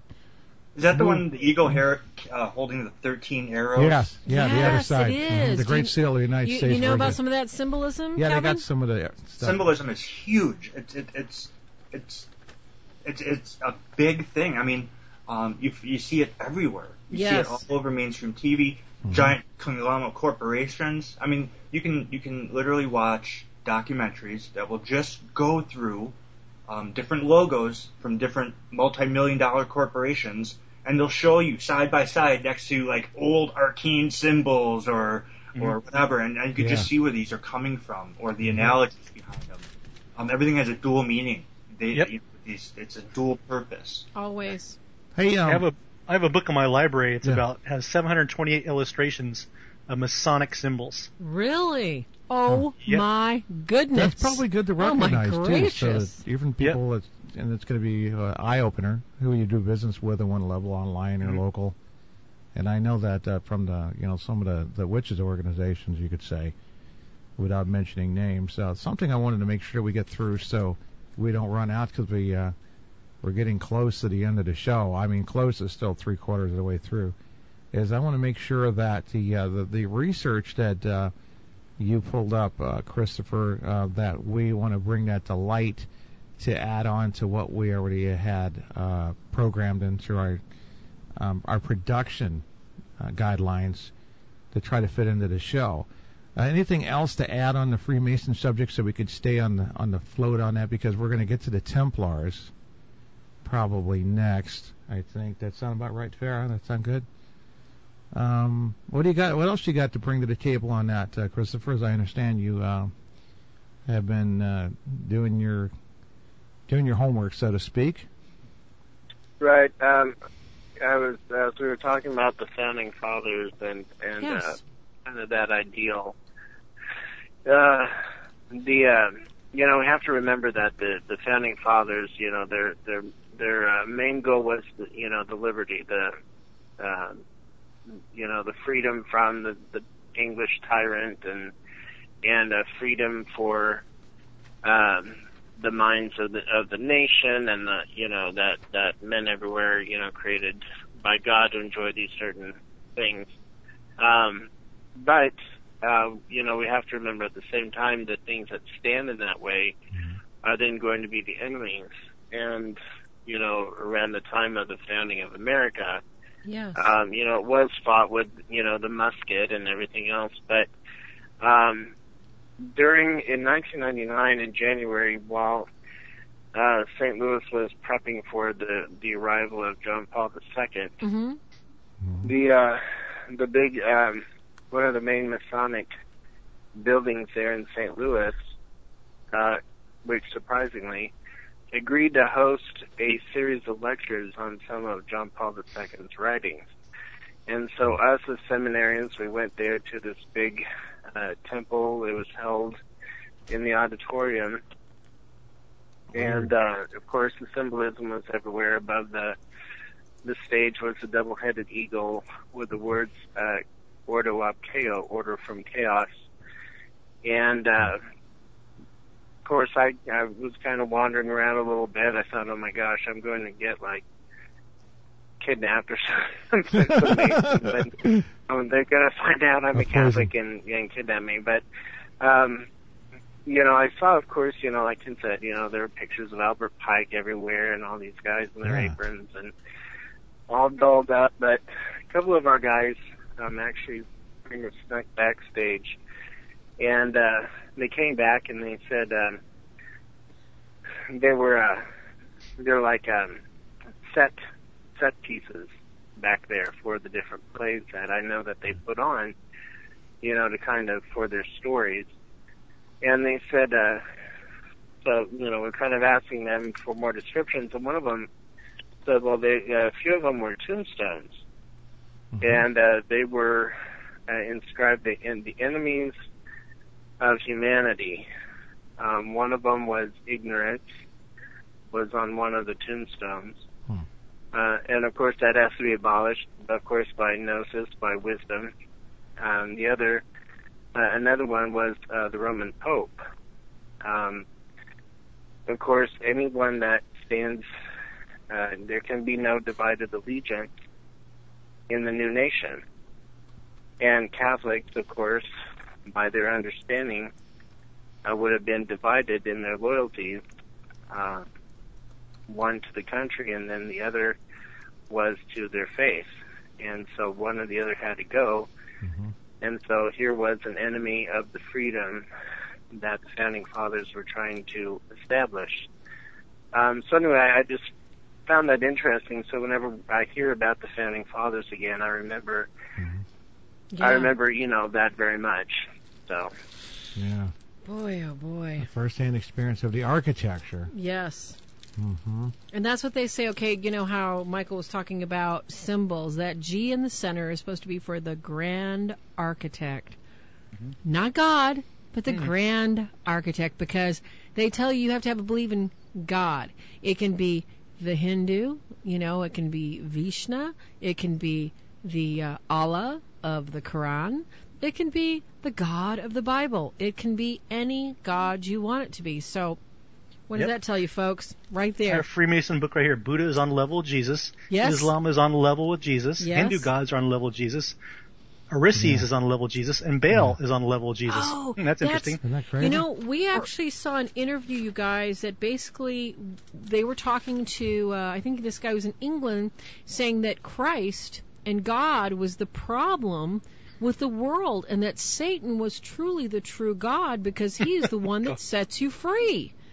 He doesn't give you the limitations. And I wanted to go ahead, Chris. Bring that up. I wanted to kind of say that in that the two Freemasons that I've been reading, while they're exploring the whole history, so-called, and origin of the Freemasons, it's interesting read. They go off on these wild tangents. And it seems like a great part of each chapter is devoted to trying to disprove that Jesus was God, was anything. In fact, they write, and this is one of the quotes from them, the early inventors of Christianity did a good job of removing all evidence about a mortal they wanted to portray as a god. And they say if the whole basis of Christianity can be shown to be a silly mistake, will the Vatican apologize for the inconvenience it has caused? Oh my gosh! Oh my gosh! That's just like Satan. I want an apology. Well, thank you very much. Thank you very much. Oh my gosh! Does it get any more blatant than that, folks? Seriously, Kevin, have you seen that sort of thing too? If you look at and this is something else you can Google, street maps of Washington, D.C. Mm-hmm. The street layout, you'll see like the upside down pentagram, and then they got this owl figure. It's the same owl that supposedly they're praying to, or they do their ritual or whatever you would call it at Bohemian Grove. The Malek. Right. That stuff is laid down. I mean, where they pick Washington, D.C. was determined by astrology. Ken, I got to ask you this one. This has been bugging me for a while. Uh-oh. Based on the map you're talking about, about the White House is like the woman's reproductive organ, or yes, right? Yes. And the obelisk, the Washington Monument, is the male organ. Yes. So they were saying that Hillary Clinton could never be president according to Freemasonry because she couldn't sit, because she's female, into the vaginal part. Like, she was saying that, and only better saying it in the White House. That a woman can never be president because of that. Well, they are that. I hate to agree with that, but you know what? Not to disappoint women out there. No, I just always heard about that. Like, what? It makes perfect sense why we may not see a woman president in our lifetimes, because they just opened Freemasonry in America to women. I think, and this isn't even recognized by the old Scottish Rite. They don't recognize it at all. They started a new one, kind of like the way these guys start their own version of the Catholic Church. Yeah, it's kind of like the old Catholic Church. They're just like, they're out. They're on the outs. Because Masonry is just for men. Yeah. Period. And I think that, like Chris was saying earlier, we're looking at a group that is ritually exclusive. There is no transgender confusion here in this group, folks, at all. They know they're men. Like Kevin was saying, they know they control large branches of banking, large nations, small nations, and there is no room. Women have their place in the Eastern Star. Women have their place in the Daughters of the Nile. Women have their place in many other offshoot groups. But there will be no woman in the highest seats of power. But that's why they have them stripped down to their boxers, so they can can you their breasts are taped down or something. That could be. Well, that's just like the old tradition of the popes. They have to sit on a chair and have their crown jewels checked to make sure they're actually a male. Can I read a paragraph? Please. Okay. Another thing I wanted to bring up is that you've got to cite the author so we can give the author credit, though, please, Kevin. Okay, no, fair enough. This is this comes from actually www.jesusissavior.com. Okay, thank you. Okay, and this is the quickest and the best way I can explain the gravity of what they're doing and the purpose behind it. Okay. Obelisks are erect phallics, penis symbols related to the Washington Monument. There it is. Yep. Okay, I'm the only girl. Maybe I shouldn't be here. That's okay, Farah. Hold yours. I'll hold your. I'm just a child. Worst of it, as far as the parental discretion advised or whatever. Anyways, just the word put number. your children to bed, please. Just like I said, the erect phallic, the penis symbol, related to the Egyptian sun god, Ra. The four sides of the Washington Monument are aligned with the cardinal directions. Yep. i.e. east, west, north, and south. That's why they're called what? Cleopatra's Needle. At the ground level, each side of the monument measures 55.5 feet in width, which is equal to 666 inches on each side. What'd I tell you about the room? The obelisk is 555.5 feet, which is equal to 6,666 inches. This is the exact ratio of King Nebuchadnezzar's golden image. Wow. Which was 90 times 9 feet, a ratio of 1. Christians have the cross, but the Illuminists have their phallics obelisk. The new grand phallics symbol, representing a sinister power of the global Illuminati elite, is, it goes on, but yeah, so that's, I just wanted to read that because, the word obelisk literally means Baal's shaft, or Baal's organ of reproduction. Yeah. This would be especially shocking when we realize that we have the giant obelisk in our nation's capital, known as the Washington Monument, and other places too. We have an obelisk here in our town, believe it or not. at the cemetery. There's an obelisk there. And of course, you go there, and it's from the Masons funded it, and you got some Mason burials there and stuff. Wow. Mm-hmm. Yeah. So basically, that is, and people are going to say and poo-poo it and say, oh, that's coming from a Christian perspective, this and that. Well, I'll tell you, for a time, I wanted to be an Egyptologist, and I loved everything Egypt. I thought, oh my gosh, these people were so smart. Look at the language, look at the beauty. And then I got into some of the reality, some of the things that Discovery Channel does not show you, some of the things that you're not going to see about, Tutankhamun's tomb and about the cute little curse that everybody died. And you're going to see the sadistic, masochistic sex, the shaved heads, the naked clothing that they wore, the astronomy and the astrology that they practiced to their many gods. These eyes, or not eyes, but these needles of Cleopatra is very similar to some of the Mayan pyramids. Not conspiracy, this is my opinion, that they were specifically put in place for the access and harnessing of some form of radiation, nuclear energy from the sun. And they were put, so just like in the pyramids, they actually had light. How could they be in the dark? They actually accessed a form of light using these Cleopatra needles that they could place anywhere around the pyramids and have the light to build it and then take them away as needed. I believe they played with alchemy and with all sorts of magical incantations. I believe that they called upon demons. And that if anybody had demons helping them build a temple, I think it must have been the Egyptians. Mm-hmm. Those a lot of stuff came again from the Syrians, too. Yes. A great part of that. That just spilled right over into Egypt, and then they took it to... Exactly, the early Mesopotamians. I had to research this when I was doing wire wrapping and teaching it. So you're right, Cap. Totally right. Mm-hmm.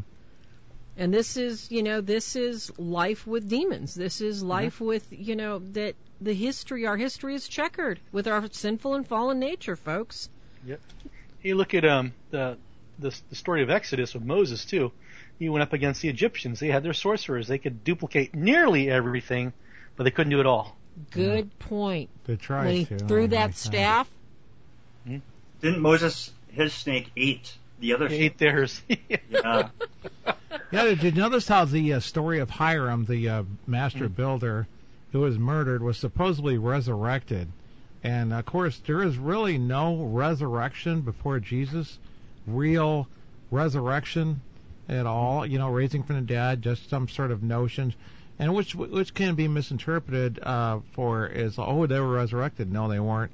As in when in the Bible, even in the New Testament, they say they use the word sleep for when you actually take a dirt nap, So, right? That's true.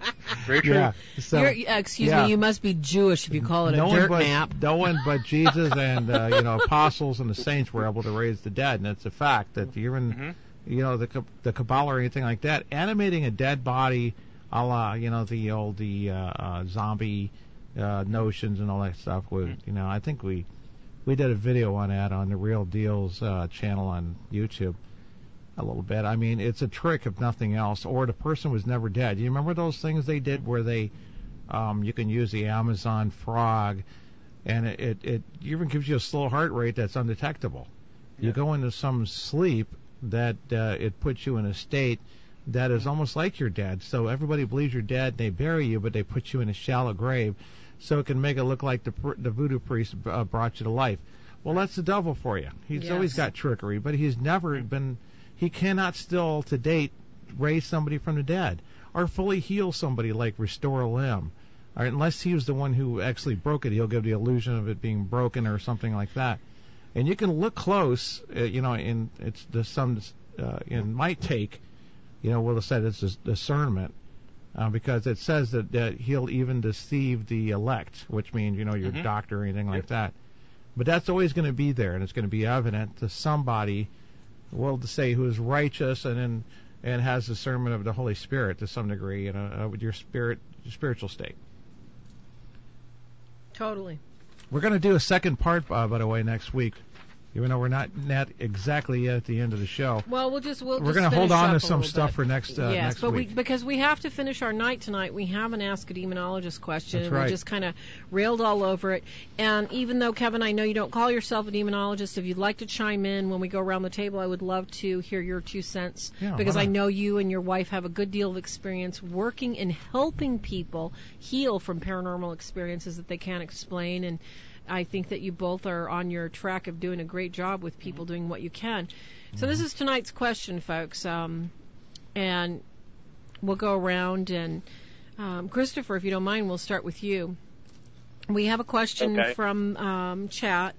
There was a young lady that actually went to a paranormal convention, to talk to a couple people, and she knew a few people, and she knew in advance that there was probably going to be negative stuff there, possibly, witches, people, casting spells and stuff, and she just really didn't want to deal with that. So she actually took a blessed exercise St. Benedict medal. And she just, she was concerned about it. She wasn't too worried about it. But when she left, as she was leaving, she noticed she got a bruise. And she looked, it kind of looked like a bruise or a bite, and it wasn't there before.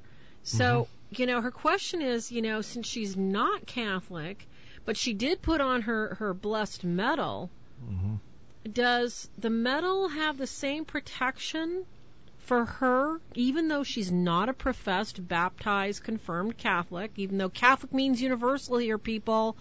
You are Catholic by your baptism.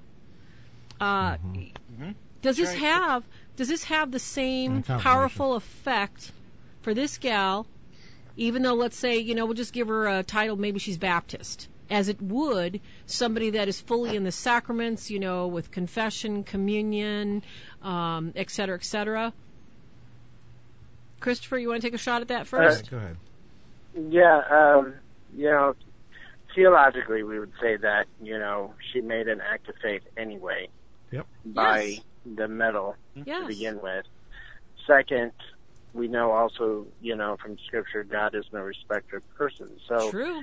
His desire to protect is stronger than anything. So, and his ability to do anything he wants. So if someone, even the smallest child, it doesn't matter if they know the vocabulary perfectly, if they can make the steps perfectly, like a full-grown adult.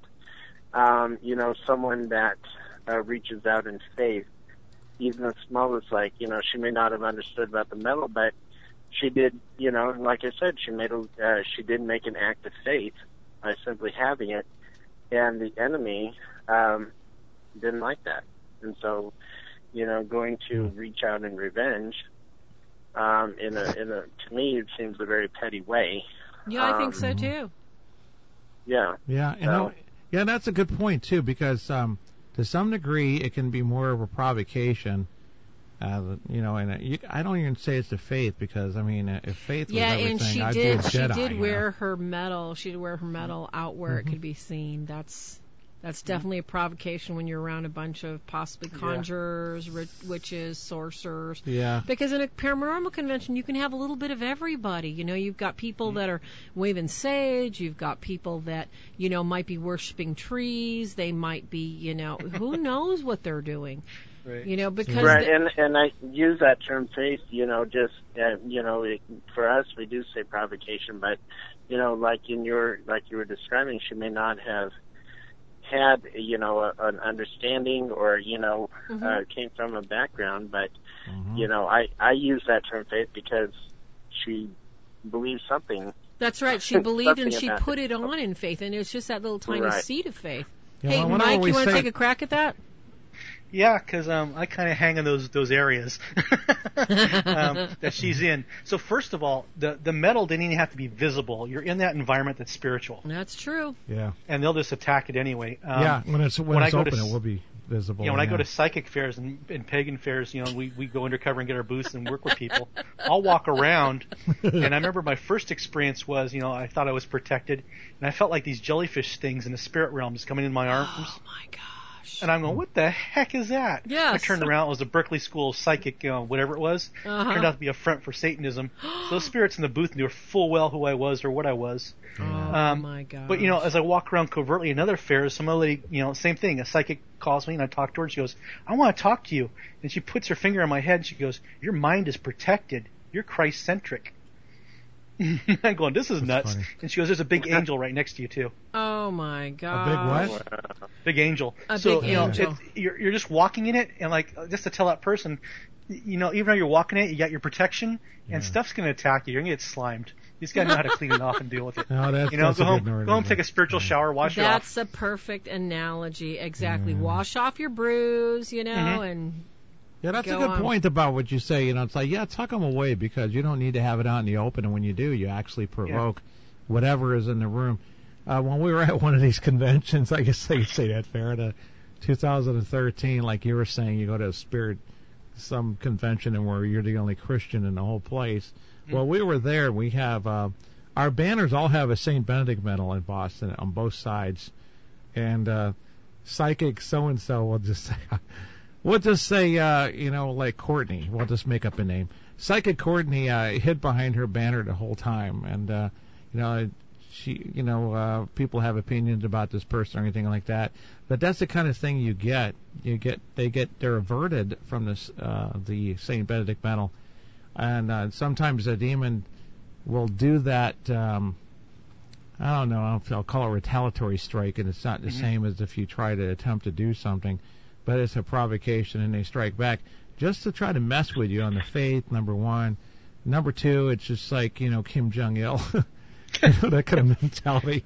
A little bit there. But the fact is, uncle. It must be doing... I eat you now. I think they would do absolutely nothing if they weren't trying to, convince you of otherwise. That if they did nothing, it would say nothing. But the fact is that they reacted to it when they haven't before. It says that it's doing something.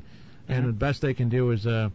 give a bruise. It also says that the person's probably vulnerable in some way. They let something come upon them, and it's doing its usual that it probably would do if there wasn't a medal. But the medal just go, what's this? All right, that's it. I'm going to give you another one of these. It could have been something like that too. So okay, wait, who's left on the group? Farah Rose. Kevin, do you want to add anything from your paranormal experience about this at all? And then I'll chime in last.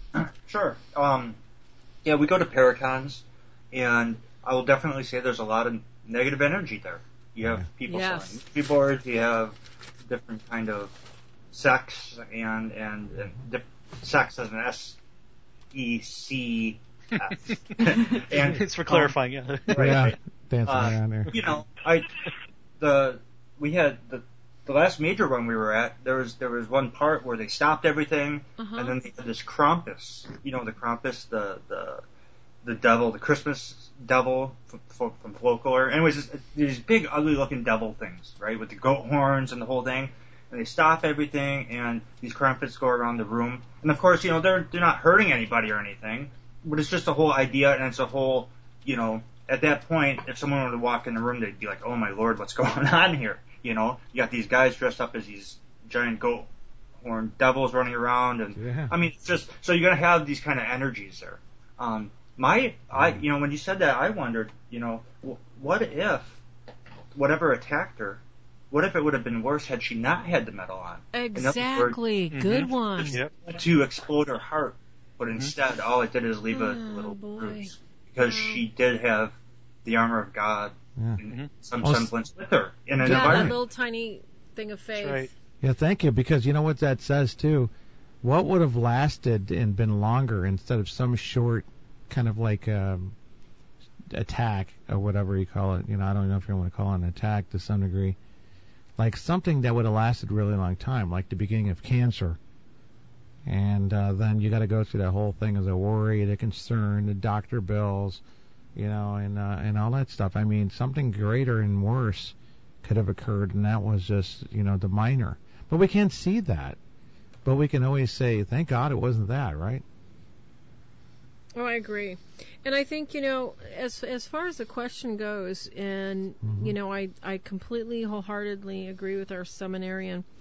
Whenever we take something that is considered a remnant of our faith, and what do I mean a remnant?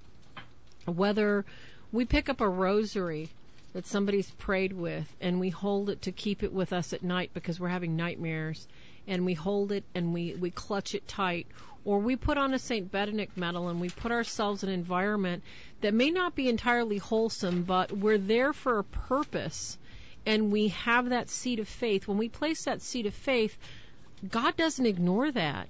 God honors the fact that your seed of faith has been planted in Him, and you've put Him first by taking that step and saying, you know what, I don't want to walk in there without this. Whether it's your Bible, whether it's a medal, whatever it is, you put that seed of faith. It's not in the item, it's your faith, folks. And that's what activates your guardian angel. It activates Christ. It activates God to say, okay, so why was this person touched? Why was this person bruised in this way? I agree with all of you that what would have happened had this person not have had a St. Benedict medal on? For some reason or another, you're a target. Like you said, Michael, for some reason or another, they can smell you coming and they bake you a cake. They're ready to smack you in the face with it.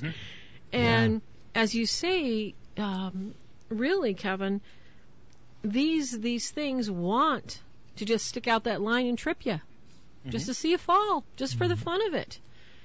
And it's not debilitating. Go ahead, you can run the music, honey. I know I need to stop talking. I do go on a bit. I apologize. No, it doesn't mean to stop. It's a blessing that you have faith. To the lady that asked the question tonight, it's a great blessing that your baptism declares you Catholic in Christ's eyes. Okay? So keep walking your faith, keep putting on that medal, keep planting those seeds of faith, and know that God is with you and Christ is with you. Yeah, that's called a double chasing medal for good reason.